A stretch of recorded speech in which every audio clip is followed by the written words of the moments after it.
السلام علیکم، ہمارا گھر FM 97 کے نیوز روم سے نیوز ٹیم کے ساتھ میں ہوں فوزیہ سجاد۔ سب سے پہلے ہیڈ لائنز۔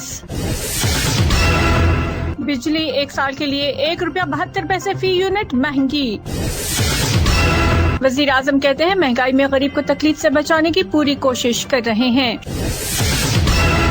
شمالی وزیرستان میں دہشت گردوں کا فورسز چوکی پر حملہ، 1 جوان شہید۔ سپریم کورٹ نے چیئرمین نیب کے خلاف توہین عدالت کی اپیل خارج کر دی ہے۔ سویڈن میں توہین آمیز خاکے بنانے والا کارٹونسٹ اپنے انجام کو پہنچ گیا۔ میٹرو سٹی سرائے عالمگیر کے گارڈ کی فائرنگ سے قتل ہونے والے محمد سرور کی نماز جنازہ ادا کر دی گئی۔ نیو میٹرو سٹی سرائے عالمگیر سانحے کی ذمہ دار ضلعی انتظامیہ ہے۔ سیاسی اور سماجی حلقوں نے ذمہ داری ضلعی انتظامیہ پر عائد کر دی۔ اور اب خبریں تفصیل کے ساتھ۔ بجلی 1 سال کے لیے ₹1.70 فی یونٹ مہنگی کر دی گئی ہے۔ حکومت کی جانب سے پیٹرول بم کے بعد اب عوام کو بجلی کا بڑا جھٹکا لگا دیا گیا ہے۔ نیپرا نے بجلی 1 سال کے لیے ₹1.72 فی یونٹ مہنگی کر دی ہے، جس کے بعد بجلی کی فی یونٹ قیمت ₹16.44 سے بڑھ کر ₹18.16 فی یونٹ ہو گئی ہے، اور اس فیصلے سے بجلی صارفین پر 90 ارب روپے کا بوجھ پڑے گا۔ اس حوالے سے اتھارٹی نے بجلی مہنگی کرنے کا نوٹیفیکیشن بھی جاری کر دیا ہے۔ وزیر اعظم عمران خان کہتے ہیں کہ اس مہنگائی میں غریب کو تکلیف سے بچانے کی پوری کوشش کر رہے ہیں۔ کامیاب جوان پروگرام کی افتتاحی تقریب سے خطاب کرتے ہوئے وزیر اعظم نے کہا، یہ پروگرام 74 سال پہلے شروع کرنا چاہیے تھا۔ 74 سال پہلے ہم نے بہت بڑی غلطی یہ کی کہ ہم سمجھتے تھے پہلے پاکستان امیر ہو جائے پھر ہم اسے فلاحی ریاست بنائیں گے۔ وہ غلط فیصلے تھے۔ ملک میں سرپلس ہونے پر پیسہ غریبوں پر لگانے کی سوچ غلط تھی۔ ریاست مدینہ دنیا کی تاریخ کا سب سے کامیاب ماڈل تھا۔ دہشت گردوں نے شمالی وزیرستان میں علاقہ گھریوم میں سیکیورٹی فورسز کی چوکی کو نشانہ بنایا، جس کے نتیجے میں پاک فوج کا 30 سالہ جوان شہید ہو گیا۔ ISPR کے مطابق شمالی وزیرستان میں دہشت گردوں نے فورسز کی چوکی پر حملہ کیا۔ پاک فوج نے جس کا بھرپور جواب دیا، تاہم فائرنگ کے تبادلے میں پاک فوج کا 1 جوان 30 سالہ سپاہی عامر اقبال شہید ہو گیا۔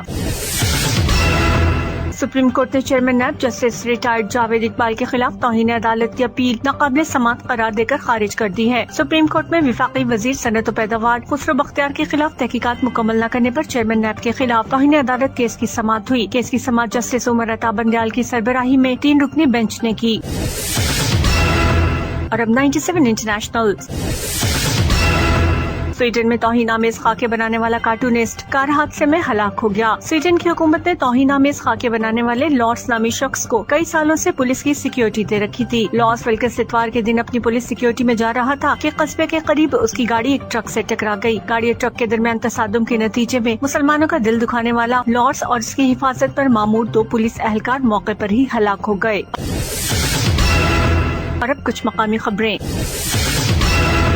گزشتہ روز میٹرو سٹی سرائے عالمگیر کے گارڈ کی فائرنگ سے قتل ہونے والے محمد سرور کی نماز جنازہ ادا کر دی گئی۔ کھاریا سے سید تنویر نقوی کی رپورٹ کے مطابق گارڈز کی فائرنگ سے قتل ہونے والے محمد سرور کی نماز جنازہ ان کے آبائی گاؤں چوا میں ادا کر دی گئی۔ نماز جنازہ میں کثیر تعداد میں معززین علاقہ، رشتہ داروں، عزیز و اقارب نے شرکت کی۔ گزشتہ روز میٹرو سٹی کی انتظامیہ مسلح افراد کی مدد سے مقامی لوگوں کی زمینوں پر قبضے کی کوشش کر رہی تھی۔ روکنے پر گارڈز نے اسٹریٹ فائرنگ کی، جس کے نتیجے میں محمد سرور موقع پر قتل ہو گیا، جبکہ خاتون سمیت متعدد افراد زخمی ہوئے تھے۔